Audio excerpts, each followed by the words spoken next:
ਜੀ अस्सलाम वालेकुम। मैं नज़र अब्बास लंदन ਤੋਂ। ਗੱਲ ਪੰਜਾਬੀ 'ਚ ਇਸ ਵਾਸਤੇ ਕਿ ਗੱਲ ਹੈ ਮਾਰੰਗ ਬਲੋਚ ਦੀ ਤੇ ਦੂਜੀ ਗੱਲ ਅੱਜ ਮੈਂ ਕਰਾਂਗਾ ਐਸਨ ਇਕਬਾਲ ਸਾਹਿਬ ਦੀ। ਬੜੇ ਵੱਡੇ ਰਸਤੂ ਨੇ ਐਸਨ ਇਕਬਾਲ ਸਾਹਿਬ, ਉਹਨਾਂ ਦੀ ਗੱਲ ਕਰਾਂਗੇ।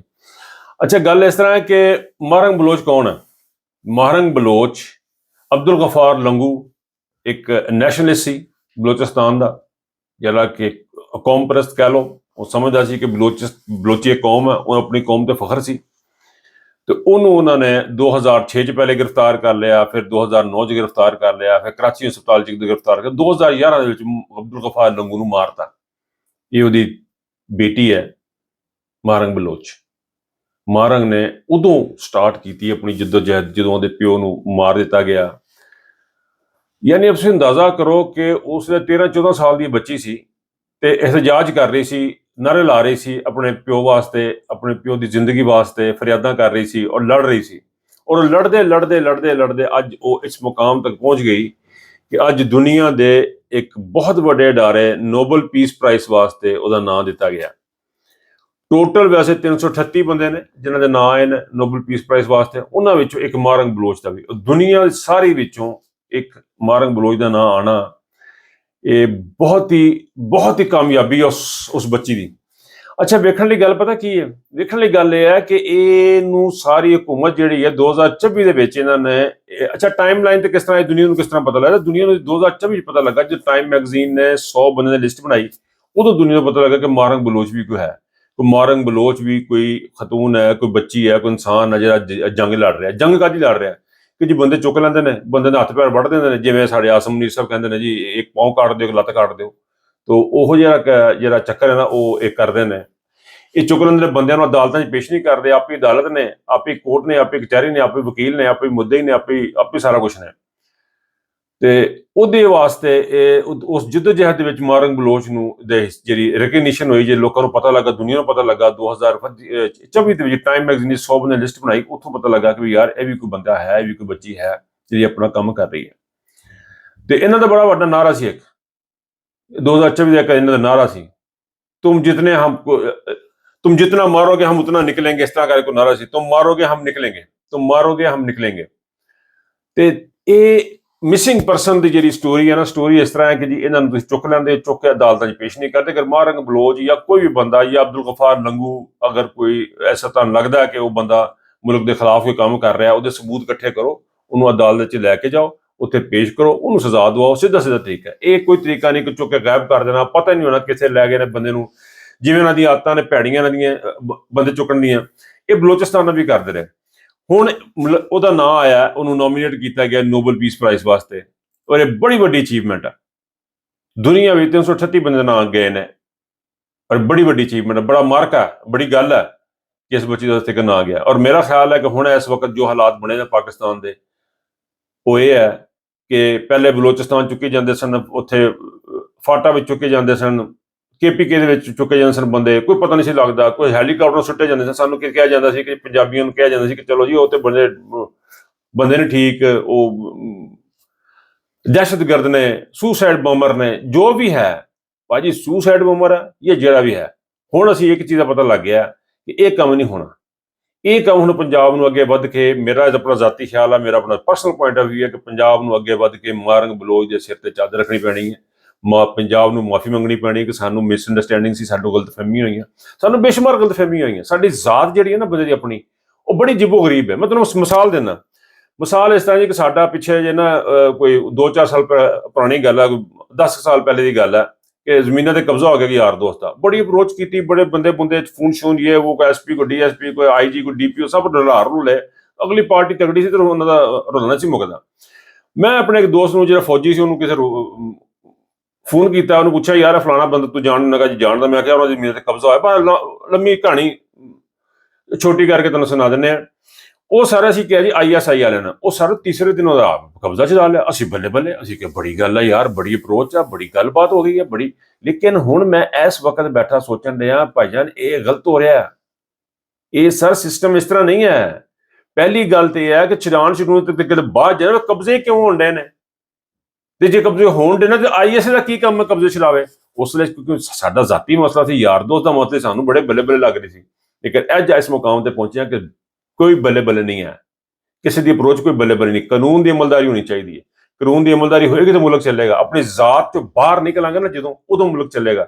ਇਸੇ ਤਰ੍ਹਾਂ ਬਲੋਚਿਸਤਾਨ ਦੇ ਵਿੱਚ ਜਿਹੜੇ ਤੁਸੀਂ ਬੰਦੇ ਫੜਦੇ ਹੋ, ਜਿਹੜੇ ਤੁਸੀਂ ਉਹਨੂੰ ਚੁੱਕਦੇ ਹੋ ਬੰਦਿਆਂ ਨੂੰ, ਅਗਰ ਉਹਨਾਂ ਤੇ ਕੋਈ ਇਲਜ਼ਾਮ ਹੈ, ਉਹਨਾਂ ਨੂੰ ਫੌਰੀ ਤੌਰ ਤੇ ਪੁਲਿਸ ਦੇ ਸਾਹਮਣੇ ਪੇਸ਼ ਕੀਤਾ ਜਾਏ। ISI ਚੁੱਕ ਕੇ ਨਹੀਂ ਲੈ ਕੇ ਜਾ ਰਹੀ ਉਹਨਾਂ ਨੂੰ ਜਿਹੜਾ ਨਾ ਏਜੰਸੀਆਂ ਚੁੱਕ ਕੇ IB ਚੁੱਕ ਕੇ ਲੈ ਜਾਂਦੀ ਹੈ।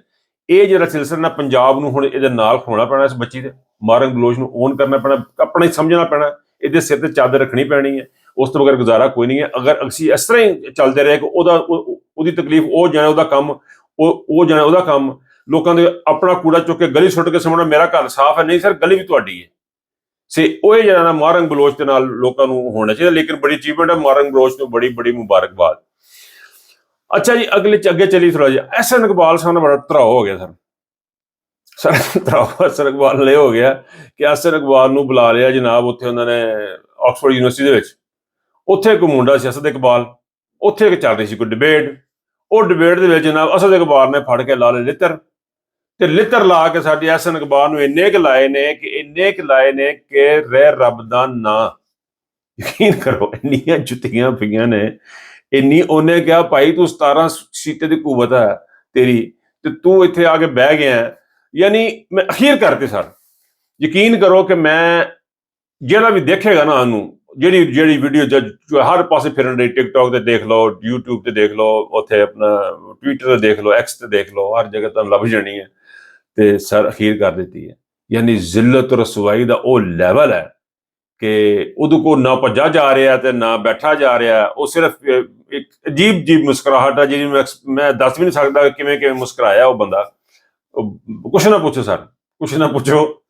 ਜਿਹੜੀ ਕੁੱਤੇ ਵਾਲੀ ਹੋ ਗਈ ਹੈ ਨਾ ਸਰ, ਮੈਂ ਉਹ ਮੂੰਹ ਚ ਨਿਕਲ ਗਿਆ ਮੇਰੇ, ਪਰ ਜਿਹੜੀ ਵੀ ਹੋ ਗਈ ਹੈ ਨਵਾਜ਼ ਸ਼ਰੀਫ ਵਾਲੀ ਹੋ ਗਈ ਉਹਨਾਂ ਦਾ ਭਜਨ, ਬੜੀ ਬੁਰੀ ਹੋਈ ਹੈ ਜੀ।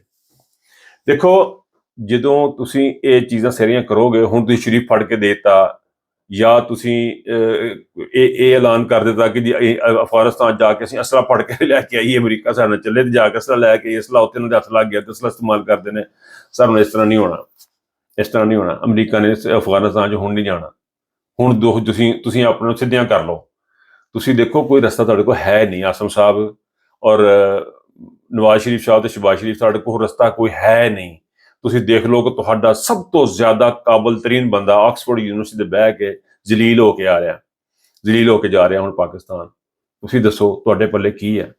ਉਹ ਵੀਡੀਓ ਦੇਖਣਾ, ਉਹ ਮੈਂ ਇੱਥੇ ਹੁਣ ਬਹੁਤੀ ਗੱਲਾਂ ਨਹੀਂ ਕਰ ਸਕਦਾ ਕਿਉਂਕਿ ਉਹ ਇੰਗਲਿਸ਼ ਸਪੀਚ ਹੈਗੀ ਹੈ ਤੇ ਉਹ ਤਕਰੀਰ ਇੰਗਲਿਸ਼ ਹੋਈ ਦੀ ਹੈ। ਉਹਨੂੰ ਮੈਂ ਟ੍ਰਾਂਸਲੇਟ ਕਰਾਂਗਾ, ਮੇਰਾ ਕੰਮ ਮੁੱਕ ਜਾਣਾ। ਮੇਰੇ 2-3 ਮਿੰਟ ਦੀ ਸਾਡੇ ਤੁਹਾਡੇ ਨਾਲ ਗੱਲ ਕਰਨੀ ਹੁੰਦੀ ਹੈ। ਤੇ ਇਹ ਸੂਰਤ ਹਾਲ ਹੈ ਸਰ ਇਹ ਸੂਰਤ ਹਾਲ ਤੁਸੀਂ ਆਪ ਅੰਦਾਜ਼ਾ ਕਰ ਲਓ ਕਿ ਦੁਨੀਆ ਜਹਾਨ 'ਚ ਬਿਸਤੀ ਹੋ ਰਹੀ ਹੈ। ਉਹ ਟਰੰਪ ਨੂੰ ਇੱਕ ਜਾਲੀ ਜਿਹਾ ਬੰਦਾ ਫੜ ਕੇ ਦੇ ਦਿੱਤਾ, ਕਿ ਜਾਲੀ ਟੈਰਰਿਸਟ ਬਣਾਇਆ, ਉਹ ਟੈਰਰਿਸਟ ਫੜ ਕੇ ਦੇ ਦਿੱਤਾ, ਉਹਨੂੰ ਕੀ ਕਹਿੰਦੇ ਥੁੱਕ ਲਾਇਆ ਕਿ ਕਹਿ ਲਓ। ਦੇਖੋ ਟਰੰਪ ਨੇ ਡਰਾਮਾ ਕਰ ਗਿਆ ਯਾਰ, ਅੰਦਾਜ਼ਾ ਕਰੋ। ਉਹ CIA ਤੇ ISI ਰਲ ਕੇ ਟਰੰਪ ਨੇ ਡਰਾਮਾ ਕਰ ਗਏ। ਉਹਨੂੰ ਜਾਲੀ ਜਿਹਾ ਬੰਦਾ, ਉਹਨੇ ਕਿਹਾ ਮੈਨੂੰ ਬੰਦਾ ਚਾਹੀਦਾ, ਕਿ ਜਨਾਬ ਹੈ ਬੜਾ ਬੰਦਾ।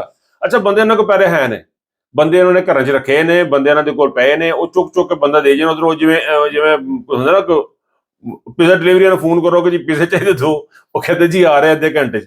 ਇਸੇ ਤਰ੍ਹਾਂ ਉਹਨਾਂ ਨੇ ਕਿਹਾ ਜੀ ਆ ਬੰਦਾ ਚਾਹੀਦਾ, ਉਹਨੇ ਕਿਹਾ ਜੀ ਆ ਰਿਹਾ ਅੱਧੇ ਘੰਟੇ 'ਚ। ਉੱਥੇ ਜਿੰਨਾ ਬੰਦਾ ਪਹੁੰਚਾਤਾ। ਦੱਸੋ, ਅੰਦਾਜ਼ਾ ਕਰੋ ਯਾਰ ਤੁਸੀਂ, ਖੁਦਾ ਦੀ ਕਸਮ ਹੈ। ਯਾਨੀ ਤੁਸੀਂ ਪੰਜਾਬੀਓ ਇਹਨਾਂ ਨੂੰ ਦੇਖੋ, ਇਹ ਤੁਹਾਡੇ ਅਫਸਰਾਨ ਬਾਲਾ ਆਸਮ ਸਾਹਿਬ ਨੂੰ ਦੇਖੋ, ਇਹ ਆਸਮ ਮੁਨੀਰ ਸਾਹਿਬ ਦੀ ਚਲਾਕੀਆਂ ਦੇਖੋ, ISI ਦੀਆਂ ਚਲਾਕੀਆਂ ਦੇਖੋ। CIA ਨਾਲ ਰਲ ਕੇ ਦੁਨੀਆ ਦਾ ਵੱਡਾ ਮੁਲਕ, ਤਾਕਤਵਰ ਤਰੀਨ ਮੁਲਕ ਦਾ ਪ੍ਰੈਜ਼ੀਡੈਂਟ, ਉਹਨੂੰ ਥੁੱਕ ਲਾ ਗਏ, ਉਹਨੂੰ ਚੂਨਾ ਲਾਤਾ ਇਹਨਾਂ ਨੇ। ਕਮਾਲ ਨਹੀਂ ਕਰ ਦਿੱਤਾ। ਇਸੇ ਲਈ ਅਸੀਂ ਕਹਿੰਦੇ ਹਾਂ ਕਿ ਸਾਡੀ ISI ਸਭ ਤੋਂ ਨੰਬਰ 1 ਹੈ। ਇਹ ਨੰਬਰ 1 ਜਿਹੜੀ ਹੈ ਨਾ ISI ਪਾਕਿਸਤਾਨ ਦੀ ਹੈ। ਜਿਹੜਾ ਬੰਦਾ ਅਮਰੀਕਾ ਦੇ ਪ੍ਰੈਜ਼ੀਡੈਂਟ ਨੂੰ ਥੁੱਕ ਲਾ ਦੇਗਾ ਤੇ ਉਹਦੀ ਕਿਆ ਬਾਤ ਹੋਏਗੀ। ਤੇ ਉਸ ਦੇ ਬਾਵਜੂਦ ਤੁਸੀਂ ਦੇਖ ਲਓ ਆਸਮ ਨੀਰ ਨਾਲ ਇਹਦੇ ਨਾਲ ਕੀ ਹੋ ਰਹੀ ਐਹਸਨ ਇਕਬਾਲ ਨਾਲ। ਬਹਰਹਾਲ ਸਰ, ਤੁਹਾਡੀ ਇੱਜ਼ਤ ਅਫਜ਼ਾਈ ਇੱਦਾਂ ਹੀ ਹੋਣੀ ਹੈ। ਤੁਸੀਂ ਦੁਨੀਆ ਦੇ ਜਿੱਥੇ ਮਰਜ਼ੀ ਖਿੱਤੇ ਚਲੇ ਜਾਓ, ਤੁਹਾਡੇ ਨਾਲ ਇਹੀ ਹੋਣਾ। ਹੁਣ ਤੁਸੀਂ ਦੇਖੋ ਕਿ ਮਾਰੰਗ ਬਲੋਚ ਨੂੰ ਤੁਸੀਂ ਕਹਿੰਦੇ ਪਏ ਹੋ ਗੱਦਾਰ ਹੈ, ਤੁਸੀਂ ਕਹਿੰਦੇ ਪਏ ਹੋ ਕਿ ਉਹ ਮੁਲਕ ਦੀ ਗੱਦਾਰ ਹੈ, ਅਲੈਹਦਗੀ ਪਸੰਦ, ਪਤਾ ਨਹੀਂ ਕੀ ਤੁਸੀਂ ਉਹ ਇਲਜ਼ਾਮ ਤਰਾਸ਼ੀਆਂ ਲਾਈਆਂ। ਤੇ ਉਹਨੂੰ ਦੁਨੀਆ ਕਿਸ ਤਰ੍ਹਾਂ ਦੇਖ ਰਹੀ ਹੈ? ਉਹਨੂੰ ਦੇਖ ਰਹੀ ਹੈ ਕਿ ਇਨਸਾਫ ਦੀ ਜੰਗ ਲੜ ਰਹੀ ਹੈ ਇੱਕ ਬੱਚੀ, ਤੇ 338 ਬੰਦਿਆਂ 'ਚ ਉਹਦਾ ਵੀ ਇੱਕ ਨਾਂ ਆ ਗਿਆ। ਸ਼ਰਮ ਨਾਲ ਡੁੱਬ ਮਰ ਜਾਂਦਾ ਮੁਕਾਮ ਆਸਮ ਮੁਨੀਰ ਸਾਹਿਬ ਤੁਹਾਡੇ ਵਾਸਤੇ, ਤੇ ਸ਼ਰਮ ਦਾ ਡੁੱਬ ਕੇ ਮਰ ਜਾਂਦਾ ਮੁਕਾਮ ਤੁਹਾਡੇ ਡਿੱਗੀ ਪ੍ਰਾਈਮ ਮਿਨਿਸਟਰ ਵਾਸਤੇ, ਫਾਰਮ 47 ਦੇ ਪ੍ਰਾਈਮ ਮਿਨਿਸਟਰ ਵਾਸਤੇ ਡੁੱਬ ਕੇ ਮਰ ਜਾਓ ਸਾਰੇ। ਇਹ ਤੁਹਾਡੇ ਹਾਲਾਤ ਨੇ, ਇਹ ਤੁਹਾਡੀਆਂ ਚੀਜ਼ਾਂ ਨੇ। ਅੱਗੇ ਅੱਗੇ ਦੇਖੋ, ਇਮਰਾਨ ਖਾਨ ਤੋਂ ਬਗੈਰ ਤੁਹਾਡੇ ਕੋਲ ਆਪਸ਼ਨ ਕੋਈ ਨਹੀਂ ਹੈਗੀ। ਆਖਰੀ ਗੱਲ ਮੁਕਾਵਾਂਗਾ, ਬਹੁਤੇ ਪਾਣੀ ਦਾ ਇੱਕੋ ਹੱਲ ਨਵਾਬ ਟਿਊਬਲ, ਤੇ ਉਹ ਸਰ ਇਸ ਤਰ੍ਹਾਂ ਹੈ ਕਿ ਸਿਰਫ ਇਮਰਾਨ ਖਾਨ, ਹੋਰ ਕੋਈ ਰਸਤਾ ਨਹੀਂ। ਕਾਨੂੰਨ ਦੀ ਇਮਾਨਦਾਰੀ, ਹੋਰ ਕੋਈ ਰਸਤਾ ਨਹੀਂ। ਆਪਣਾ ਖਿਆਲ ਰੱਖਿਆ ਜਾਏ। ਅੱਲਾਹ ਹਾਫਿਜ਼।